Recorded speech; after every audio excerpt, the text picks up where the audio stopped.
Savez-vous comment j'ai fait pour posséder la terre? Je suis sans abri. J'ai pêché. Je ne pêche pas pour le plaisir, mais pour me nourrir. Je conduisais jusqu'à l'aire de repos et mettais mes charbons dans mon coffre. Je bricole un barbecue improvisé dans le coin du salon. J'ai ramassé le poisson grillé au charbon de bois. Mais je pêche toujours illégalement, quelque part parce que je n'ai pas de lac ou quoi que ce soit. Et j'amène mon fil à pêcher. Et j'ai réussi à attraper un poisson. Mais quelqu'un me voit et me dit « Qu'est-ce que tu fais ici ?»« Va-t'en, sors d'ici, je tire mon fil à pêcheur. Ces poissons ne sont pas à toi. Remettez-les dans l'eau. » Je lâche le poisson de mon hameçon et le remets à l'eau. Il ne sait pas que je vais subvenir à mes besoins. Mais je ne peux pas enfreindre la loi, alors je vais continuer mon job. La première chose que je dis, c'est de parler à Dieu. Je lui ai dit que quand je serai riche, j'allais m'acheter un petit lopin de terre. Parce que je veux juste un bout de terre où personne ne pourra me chasser. Je veux juste me tenir sur un bout de terre et pouvoir dire oui, cette montagne est à moi. Alors je me suis retenu comme ça. Et je lisais un livre un jour et je me suis dit, attends, quelle est la taille de la Terre? Alors j'ai regardé, la Terre a plus de 14,5 milliards d'hectares. Une superficie de 14,5 milliards. À l'époque, nous avions entre 5 et 6 milliards d'habitants sur Terre. Nous en avons un peu plus de 8 milliards aujourd'hui. Alors j'ai fait un petit calcul dans ma tête. Je me suis dit, si la Terre fait 14,5 milliards d'hectares, et il y a 6 milliards d'habitants sur la Terre, pour moi, tout le monde doit avoir 2,5 d'hectares de terrain. Ma mère me répétait, tu ne l'as pas fait parce que tu n'as rien demandé.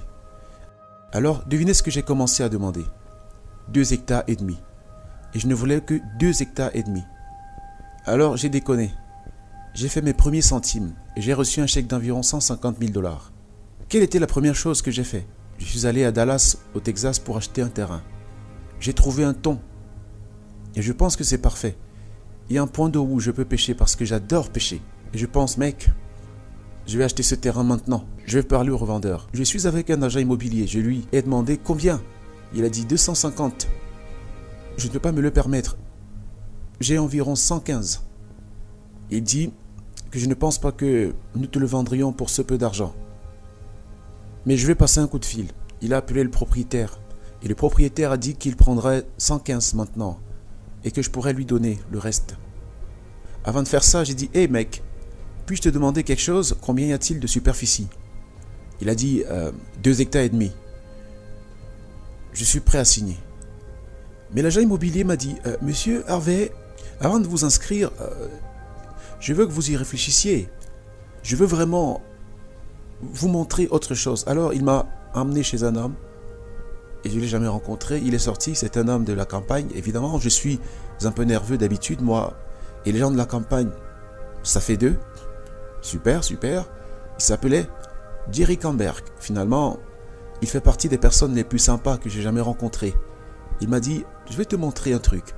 Et je le suis. Je n'en croyais pas à mes yeux. C'était un terrain vallonné, avec une étendue d'eau et des étangs à poissons.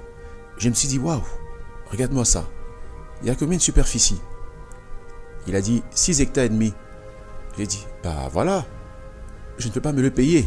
Il a dit, bah, attends un peu. Je suis à sec en ce moment. Tu as combien là? Et j'ai dit, bah, j'allais acheter un autre terrain là. J'ai 150 000 $ que je peux te donner maintenant. Et si tu me donnes un an pour te payer le reste, je pourrai acheter tout ton terrain. Il a dit, demain matin, si tu ramènes un chèque de 215 000 $, je te laisse mon terrain. Donc le lendemain, j'avais 6,5 hectares de terrain. Donc je me suis dit, waouh, c'est comme ça marche. Tu n'as pas parce que tu ne demandes pas. J'ai demandé pour 2,5 hectares. Dès que je suis allé acheter les 2,5, Dieu m'a béni. Et d'un seul coup, j'en ai eu 6,5 pour la même somme d'argent. Puis je me suis souvenu, j'ai quelques potes de Cleveland qui sont encore en prison.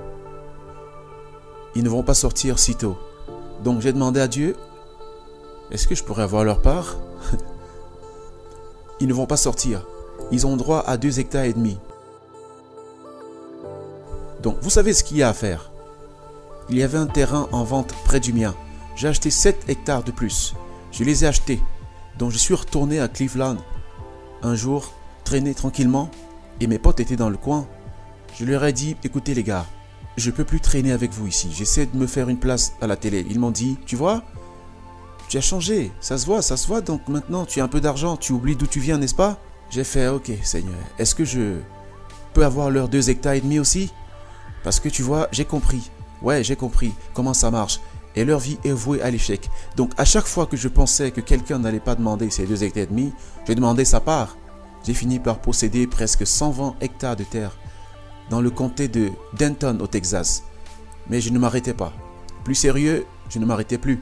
Je continuais à garder la foi. Je continuais à croire. Je continuais à prier Dieu. J'en voulais toujours plus. Dieu peut vous offrir une vie géniale, les amis. Mais il faut prendre la peine de lui demander. Et quand vous demandez, il faut que vous y croyiez. Et une fois que vous y croyez, il faut que vous bossiez pour.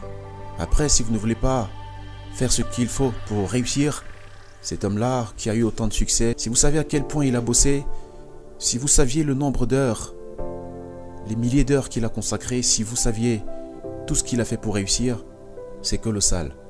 Il y a des jours où vous vous dites « Oh, qu'est-ce que j'essaie de faire là ?» Mais vous devez persévérer. C'est à vous de faire le nécessaire pour obtenir ce que vous voulez. Mais la manière dont vous l'obtenez, c'est l'affaire de Dieu. Voyez, votre problème, c'est que vous essayez de comprendre comment faire. Écoutez-moi, le comment n'est pas de votre fait.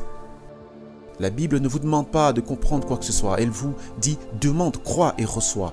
Après, vous continuez à aller à l'église où on vous répète ça tout le temps. Mais vous n'écoutez pas.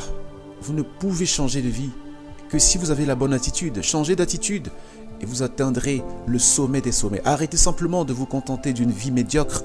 Dieu ne vous a pas créé pour que vous soyez médiocre. Après, vous ne voulez peut-être pas de cette vie. Vous ne voulez peut-être pas faire ce qu'il faut pour arriver au sommet. Mais si vous voulez cette vie, vous devez bosser. Vous devez vous dévouer. Et vous devez sans cesse prier. Vous ne devez pas abandonner. Après, si ce n'est pas ce que vous voulez faire, alors bonne chance. Continuez à faire ce que vous faites pour atteindre les mêmes résultats. J'essaierai autre chose si j'étais vous. Merci à tous d'être venus.